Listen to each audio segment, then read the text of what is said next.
اللہ نے ہمیں ایک نماز عطا فرما دی جس کو ہم آج صلاۃ التراویح کہتے ہیں۔ میرے نبی کے زمانے میں اسے قیام اللیل کہا جاتا تھا، اس لیے حضرت عائشہ رضی اللہ تعالیٰ عنہ کی روایت ہے جس سے 8 رکعت والے حضرات استدلال کرتے ہیں کہ رمضان اور غیر رمضان میں اس کو امام بخاری نے قیام اللیل کا ہی عنوان دیا ہے۔ آپ نے 11 رکعت سے زیادہ نماز نہیں پڑھی۔ ایک ضعیف روایت میں ہے کہ آپ نے 3 دن پڑھائی نماز، یہ تو صحیح روایت ہے۔ کتنی رکعت پڑھائی؟ تو ایک ضعیف روایت میں ہے کہ 20 رکعت پڑھائی۔ اچھا، ضعیف روایت سے عبادت ثابت نہیں ہو سکتی حکم شرعی۔ تو جب حضرت عمر رضی اللہ تعالیٰ عنہ نے سب کو، اب میرے نبی کے دور میں 3 دن کے بعد آپ تو آئے نہیں کہ کہیں فرض نہ ہو جائے، تو صحابہ اپنے طور پر قرآن سنتے تھے ٹولیوں میں۔ صدیقی دور میں 2 سال وہ فتنوں میں گزرا، تو اس میں بھی اسی طرح چلا کہ ٹولیوں میں ہوتے تھے۔ حضرت عمر رضی اللہ عنہ کے زمانے میں حکومت مضبوط ہو گئی، طاقتور ہو گئے، تو ابتدائی سالوں میں نہیں، چند سالوں کے بعد اب مسجد میں تشریف لائے تو لوگ اس طرح کوئی 4 ادھر 4 ادھر 5 ادھر 10 ادھر 20 ادھر، تو کہنے لگے ان کو ایک امام پہ جمع کر دیا جائے تو کتنا اچھا ہوگا۔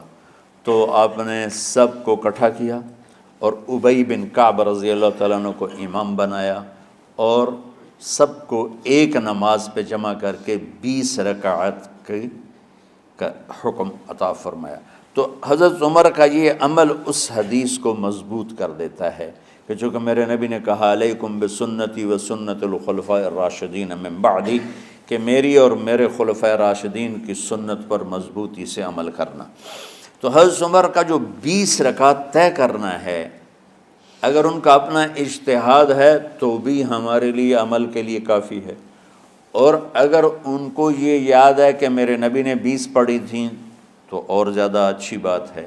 لیکن بہرحال جو 8 پڑھتا ہے ہمارا اس پہ بھی کوئی اعتراض نہیں، چونکہ وہ بھی حدیث کے ساتھ بات کرتا ہے، اور باقی پوری امت 20 پڑھتی ہے، ان پر بھی اعتراض نہیں۔ میں ایک جگہ سے گزر رہا تھا، نماز کا وقت ہو گیا، اہل حدیث کی مسجد تھی، میں وہاں نماز پڑھنے چلا گیا تو ایک بہت بڑا اشتہار لکھا ہوا تھا، 20 تراویح ثابت کرنے والے کو 5 لاکھ روپے انعام۔ کہ 20 تراویح، سینکڑوں سال سے امت کا عمل 20 تراویح آ رہا ہے۔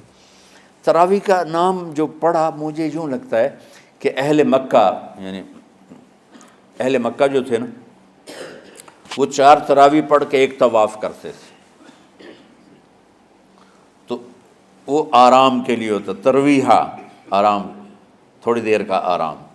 تو 4 تراویح کے بعد ایک طواف کرتے تھے، وہ چھوٹا سا طواف 10 منٹ میں ختم ہو جاتا تھا، اور پھر 4 تراویح پڑھتے تھے، پھر طواف کرتے تھے، پھر 4 پڑھتے تھے، پھر طواف کرتے تھے۔ یہ صحابہ کے تھوڑے بعد کے دور کی بات۔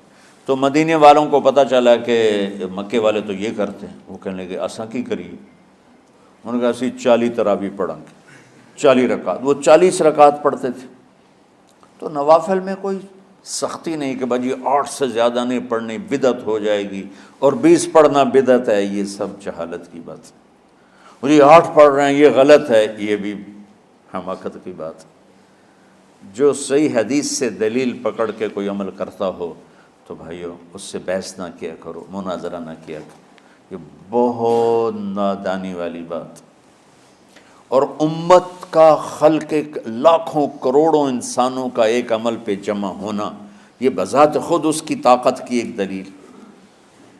اور حرمین جب سے میرے رب نے حضرت عمر نے 20 رکعت شروع کی، آج تک وہاں بھی ساری مساجد میں 8 رکعت تراویح ہوتی ہے، لیکن حرمین کی مسجد میں 20 رکعت، ادھر بھی ادھر بھی۔ اور یہ جو وہ وہاں ختم قرآن پہ دعا نہیں مانگی جاتی، یہ کس کا عمل ہے؟ حضرت عثمان کا۔ حضرت عثمان نے اپنے دور خلافت میں تراویح پڑھانے والے سے کہا جب قرآن ختم کرو تو دعا کرنا۔ وہ کہنے لگے جی کیا دعا کروں؟ کہ جو تیرے دل میں آیا کرنا۔ تو ختم قرآن کی رات تراویح کی آخری رکعت میں من الجنت والناس کے بعد دعا کے لیے ہاتھ اٹھانا، یہ حضرت عثمان رضی اللہ تعالیٰ عنہ نے اس کو زندہ فرمایا۔ اور امام دعا کرتا تھا 1 منٹ 10 منٹ 20 منٹ جتنے بھی، اور پیچھے لوگ آمین کہتے تھے۔ وطر کی جماعت نہیں ہوتی تھی، وطر کو باجماعت حضرت علی رضی اللہ تعالیٰ عنہ نے شروع کی کہ وطر کو بھی باجماعت پڑھا جائے، تو یہ ان کی سنت ہے کہ وطر کو باجماعت پڑھا گیا۔ تو اب یہ لہٰذا یہ سارے سنت جو کام ان خلفۂ راشدین سے ہوا وہ بھی سنت ہے۔ تو اللہ نے ہمیں ایک عبادت دے دی کہ میرا قرآن پڑھو اور سنو۔ پہلی امتوں کو تراویح کیوں نہیں تھی یا قیام اللیل کیوں نہیں تھا؟ کہ ان کو اپنی کتاب یاد ہی نہیں ہوتی تھی، وہ اپنی کتاب کے حافظ نہیں ہوتے تھے، وہ اپنی کتاب یاد ہی نہیں کر سکتے تھے، صرف نبی کو یاد ہوتی تھی۔ اللہ نے ہمارے لیے کتنا آسان کر دیا کہ 7 سال کے یہ چھوٹے چھوٹے بچے قرآن یاد کر رہے ہیں، 70 سال کا بوڑھا قرآن یاد کر رہا ہے۔ یہیں یہ مولوی یوسف صاحب کا ساتھی تھا، یا پتہ نہیں ان سے پہلے تھا، سلمان، مولوی سلمان، آج کل امریکہ میں ہوتے ہیں، ہماری ایک شاخ چلا رہے ہیں ماشاءاللہ۔ وہ شروع میں یہاں تھے، تو یہاں تراویح پڑھانے کے لیے ہمارے پاس حافظ کوئی نہیں تھا، وہ حافظ نہیں تھے، وہ صبح بیٹھ کے شام تک 1 سپارہ یاد کرتے اور رات عشاء کی نماز میں سنا دیتے۔ 30 دن میں قرآن یاد کر کے سنا دی۔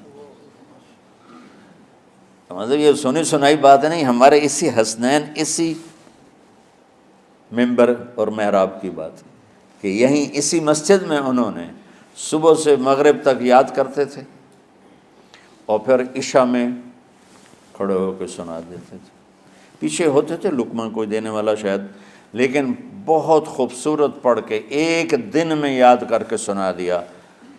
اور ایک مجھے نام بھول گیا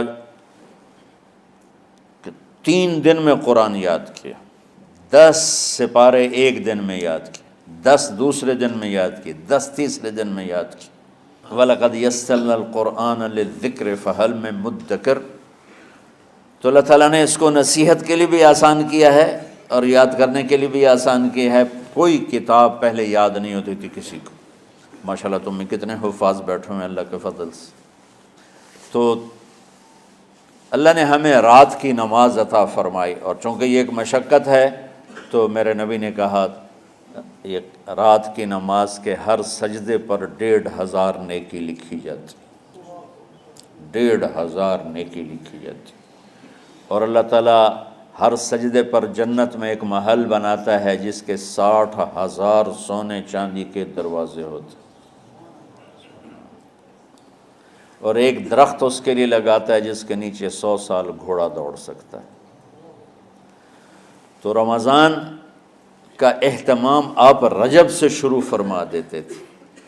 میرے نبی نے 9 رمضان دیکھے، 9 رمضان اپنی زندگی میں، 9 رمضان۔ 10ویں رمضان سے پہلے آپ اللہ کے پاس تشریف لے گئے۔ آپ کی زندگی میں روزے فرض ہونے سے آپ کی وفات تک 9 رمضان گزرے، اور میں قربان جاؤں اپنے نبی پر، اپنی امت پہ کیسی شفقت تھی۔ آپ سحری کھاتے تھے بالکل آخری وقت، ادھر بلال اذان دے رہا ہے اور ادھر آپ آخری لقمہ کھا رہے ہیں، اور ادھر سورج نیچے ہوا اور آپ کھجور منہ میں۔ ایک آدمی اوپر کھڑا ہوتا تھا مدینے میں تو وہ چھت پہ، گھر کی چھت پہ کھڑا ہوتا تھا، سفر میں ہے تو وہ کسی پہاڑی پہ کھڑا ہوتا تھا۔ جو ہی سورج کا کنارہ نیچے جاتا اب فوراً وہ کہتا یا رسول اللہ قد غربت، تو آپ کھجور منہ میں ڈال لیتے تھے، یا پانی، کبھی پانی سے افطار فرماتے تھے، کبھی کھجور سے افطار فرماتے تھے کہ میری امت پہ بھوک کا وقت کم سے کم آئے۔ آج کل جو یہ ہمارے افطاری کے اوقات ہیں نا، یہ سورج ڈوبنے کے بھی 2-2.5 منٹ بعد کے ہیں کہ احتیاطاً، ٹھیک ہے چلو احتیاط کر لو کوئی مسئلہ نہیں، لیکن اصل ہے ادھر چونکہ اب سورج ہمیں نظر ہی نہیں آتا ہے، اس طرح ہم گھرے ہوئے ہیں شہروں میں، دیہاتوں میں بھی اب اس طرح کا ماحول ہے کہ وہ نظر نہیں آتا ہے، تو بہتر کہ ادھر سورج غائب ہو، ادھر لقمہ منہ میں جائے، لیکن یہ تب ہے جب آپ نظر آ رہا ہو۔ اب جب آپ یہاں بیٹھے ہو حسنین میں تو یہاں تو کوئی سورہ نظر نہیں آئے گا، یہاں تو منار ہی نظر آئے گا، تو لہٰذا احتیاط ٹھیک۔ ہمارے اہل حدیث بھائی وہ 2 منٹ پہلے ہم سے افطار کرتے ہیں، تو بڑی اچھی بات ہے کہ سورج کے غروب ہونے کا جو اصل وقت ہے اس کے ساتھ ہی افطار کرنا۔ اور سحری میں ایک واقعہ سناتا ہوں، آپ سحری کھا رہے تھے، بکرے کی سری پکی ہوئی تھی، تو مولا علی رضی اللہ تعالیٰ عنہ اور عرباض بن ساریہ رضی اللہ تعالیٰ عنہ آپ کے ساتھ کھانا کھا رہے تھے۔ تو حضرت بلال ہے، یا رسول اللہ وقت ختم ہو گیا ہے، میں اذان دینے جا رہا ہوں، آپ برائے مہربانی کھانا پینا بند کریں۔ اور یہ کہہ کر چلے گئے۔ ایک انصاری عورت تھی، اس کے گھر کی چھت پہ چڑھ کے اذان دیتے تھے۔ چڑھنے لگے تو پھر واپس آئے کہ دیکھوں اللہ کے نبی نے کھانا چھوڑ دیا یا نہیں۔